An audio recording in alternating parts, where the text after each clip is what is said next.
7589번님께서 보내주신 문자입니다. 제이준 코스메틱입니다. 평단가가 1,500원이고요. 비중 20%입니다. 너무 속상해요 라면서 또 울면서 문자를 보내주셨어요. 제이준 코스메틱 전문가님, 사실 제가 종목 상담 프로그램을 정말 2, 3년째 계속하고 있는데 제이준 코스메틱은 항상 상담이 들어오고 항상 또 안타까운 것 같아요. 계속 좀 이런 흐름이 이어지게 되는 건지 어떻게 좀 봐야 될까요? 일단 뭐 기대를 해볼 수 있는 요인들도 한 가지 있고 좀 우려가 되는 상황들이 있는데 저는 개인적으로 조금 우려는 됩니다. 뭐 별 수는 없을 것 같은데 일단은 최근에 또 소송이 진행이 되고 있거든요. 이 소송이 감자를 결의를 한 것들을 무효화해라라는 그런 소송이었습니다. 네. 근데 감자를 왜 결정을 했을까? 그런 것들을 고민을 해보면은 이 기업이 돈이 있었다면 당연히 유상 감자를 했겠죠. 근데 돈에 대한 뭐 재무적인 부분에서 좀 여력이 없기 때문에 무상 감자를 좀 진행을 했던 것들인데 이렇게 되면은 우리 주주분들 입장에서 감자가 결정이 되어버리고 확정이 되어버리면 주주분들 입장에서는 손실이 좀 날 수 있는 상황들을 피할 수가 없기 때문에 아무래도 그런 부분들에서는 좀 걱정이 된다라고 말씀을 드릴 수밖에 없을 것 같아요. 근데 다행스럽게도 여기 최근에 또 공시 내용들을 보면요. 감자 보통 결의 진행을 금지해달라고 가처분 소송을 좀 걸었습니다. 근데 이 결과가 좀 어떻게 나오냐. 당분간 이제 감자 일정은 일단은 뭐 11월 달쯤에 감자 11월 25일부터 12월 18일까지 감자 일정이 좀 예정이 되어 있는데 이 소송에 대한 결과가 어떻게 나올지에 따라서 주가가 반등을 할 수 있겠느냐라는 부분들을 할 수 있을 것 같거든요.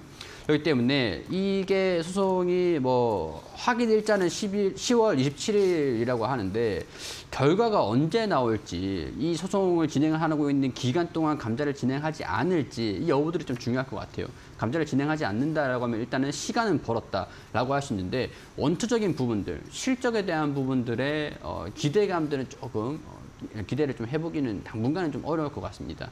왜냐하면 이제 화장품 기업이잖아요. 코로나 우리 기간 때 우리가 마스크를 많이 쓰면서 화장품 기업들, 특히 이제 중국의 매출 의존도가 좀 있었던 기업들은 실적에 타격이 좀 없지는 않았습니다. 굉장히 좀 강하게 타격이 있었기 때문에 거기에 따라서 주가가 계속 흐름들을 보여주고 있는 거고 뭐 그 전까지만 하더라도 사실 한한령에 대한 영향들도 있었겠지만 그 전까지만 하더라도 제이준 코스메틱이 이렇게 나쁜 기업은 아니었어요.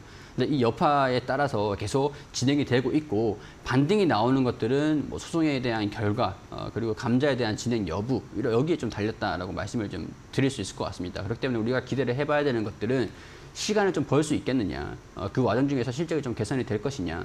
그리고 소송에 대한 결과에서 좀 이제 감자를 진행을 안 하는 쪽으로 진행이 될 것이냐 이 여부들을 좀 판단을 해보셔야 될 것 같습니다. 감자 여부에 따라서 주가가 방향성들을 결정을 할 수 있을 것 같다라고 말씀을 드릴 수밖에 없는데 평균 단가가 좀 높으세요.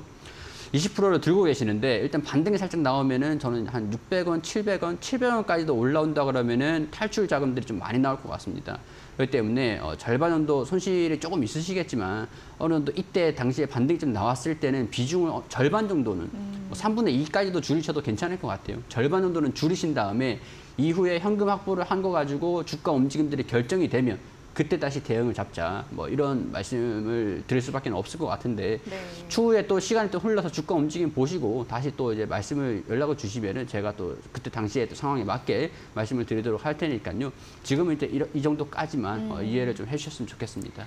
네, 또 정말 많이 속상하실 것 같은데 일단은 좀 흐름을 계속 보면서 대응이 필요한 종목이고 일단은 반등이 나왔을 때 비중 축소 전략을 제시해드렸으니까요. 여기까지 일단 참고를 해보시고 나중에 흐름과 함께 또 궁금한 점이 있으시면 다시 한번 또 상담을 문의를 해주시면 되겠습니다.